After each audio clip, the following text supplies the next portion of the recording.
ये creamy layer क्या है? आप क्रीमी लेयर की बात तो माननीय सुप्रीम कोर्ट ही बता पाएगी। ये कि कौन सा क्रीम खा रहा है हमारा बहुजन समाज। सबके भले की चिंता है तो आप जातिगत जनगणना कराइए, आर्थिक जनगणना कराइए, जिसकी जितनी हिस्सेदारी उसकी उतनी भागीदारी।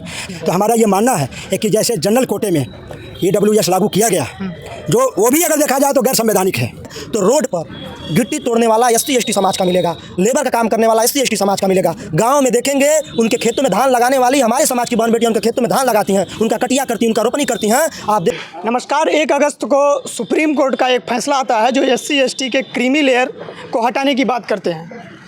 उसी को लेकर तब से सोशल मीडिया और अन्य प्लेटफार्मों पर 21 अगस्त को भारत बंद कार्यक्रम का आयोजन किया जा रहा है। आज हम गोरखपुर के पंत पार्क में हैं। यहाँ भी भीम आर्मी के द्वारा जो है भारत बंद आंदोलन का आयोजन किया गया है, जिसमें भीम आर्मी के जिला अध्यक्ष और भी काफ़ी उनके समर्थक हैं। हम बात करेंगे उनसे कि पूरा मामला क्या है। 1 अगस्त को जो सर्वोच्च माननीय न्यायालय ने जो फैसला दिया है कि वो राज्यों को निर्देशित किए हैं कि वो अपने स्टेट में SC ST आरक्षण में क्रीमी लेयर को लागू करें, और उसके लिए वो डाटा मांग रहे हैं।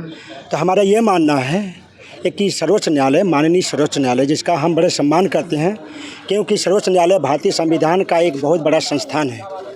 तो हमारा ये मानना है सम्मानित सर्वोच्च न्यायालय का कि किस आधार पे उन्होंने निर्देशित किया है कि क्रीमी लेयर को चिन्हित किया जाए।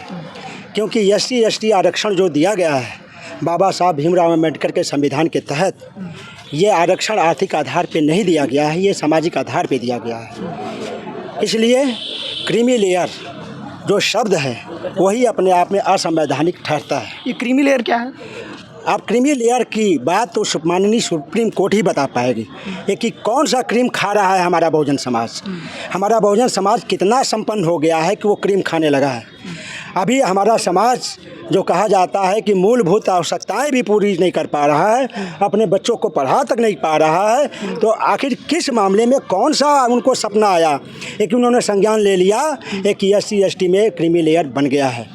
तो हम लोग का ये मानना है ये कि ये और कुछ नहीं है, ये बहुजन एका जो स्थापित हुआ है, हमारे भीम आर्मी आज़ाद समाज पार्टी के राष्ट्रीय अध्यक्ष माननीय चंद्रशेखर आज़ाद जी, जो माननीय सांसद हैं इस समय हमारे नगीना के, उनके संघर्षों के परिणाम से जो हमारा बहुजन समाज, जो बहुजन एका बना हुआ है, ये कहीं ना कहीं इसको बड़े सुनियोजित तरीके से ये तोड़ने का प्रयास किया जा रहा है कि इसमें क्रीमी लेयर और अदर्स को बांट के हम इस बहुजन एका को खंडित करें।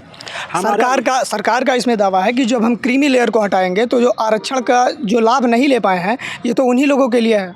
सर, हम तो कह ही रहे हैं इस बात को, हमारा तो ये कहना ही है, हमारे पार्टी का, हमारे माननीय नेताजी का कहना ही है कि अगर आपको समाज की इतनी ही चिंता है, सबके भले की चिंता है, तो आप जातिगत जनगणना कराइए, आर्थिक जनगणना कराइए, जिसकी जितनी हिस्सेदारी उसकी उतनी भागीदारी। ये जो विरोध आप लोगों का चल रहा है ये कब तक चलेगा?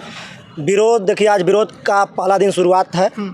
हमारे माननीय राष्ट्रीय अध्यक्ष भाई चंद्रशेखर आज़ाद साहब ने 11 सितंबर को दिल्ली में बुलाया है। दिल्ली में एक बड़ा आंदोलन होगा जहां केंद्र सरकार बैठी है, जहां देश के वजीर आजम बैठे हैं, वहां पर हम रहेंगे और पूरे दिल्ली को हम हिलाने का काम करेंगे। क्योंकि जिस प्रकार से हमारे आरक्षण को जो है बंटवारा का जो काम किया है माननीय सुप्रीम कोर्ट ने, ये पूरी तरह से गैर संवैधानिक है।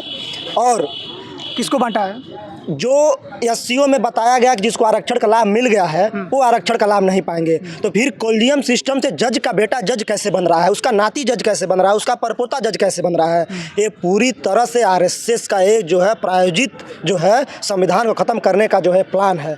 और हम लोग पढ़े लिखे युवा हम इस बात को समझ रहे हैं कि अब अगर 5000 सालों से जिस समाज को दबाया गया हो और आरक्षण, संवैधानिक आरक्षण से अगर उसे मुख्य धारा में लाने का कोशिश भी बाबा साहब अम्बेडकर ने किया और जितना संविधान सभा समिति के जितने अध्यक्ष थे सब लोगों ने किया है, तो इसके लिए 75 साल में आज भी देखेंगे तो रोड पर गिट्टी तोड़ने वाला SC ST समाज का मिलेगा, लेबर का काम करने वाला SC ST समाज का मिलेगा। गांव में देखेंगे उनके खेतों में धान लगाने वाली हमारे समाज की बहन बेटियां उनके खेतों में धान लगाती हैं, उनका कटिया करती हैं, उनका रोपनी करती हैं।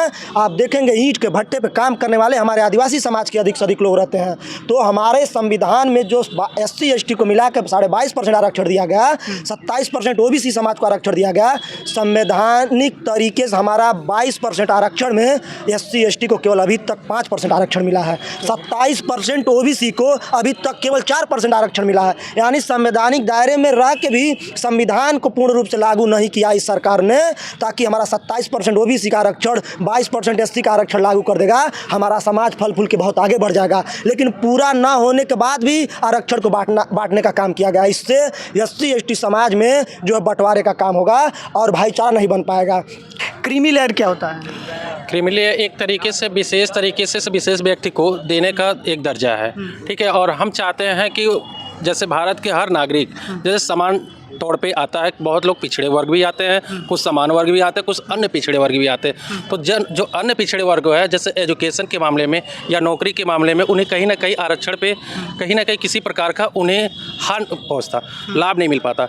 इस वजह से देखते हुए इसका हम लोग आज विरोध किया गया है और सुप्रीम कोर्ट ने जो फैसला दिया है एकदम गलत दिया है और इसके समर्थन में ही हम लोग अपना आंदोलन निकाले हैं। यह आंदोलन आप लोगों का कब तक चलने वाला है?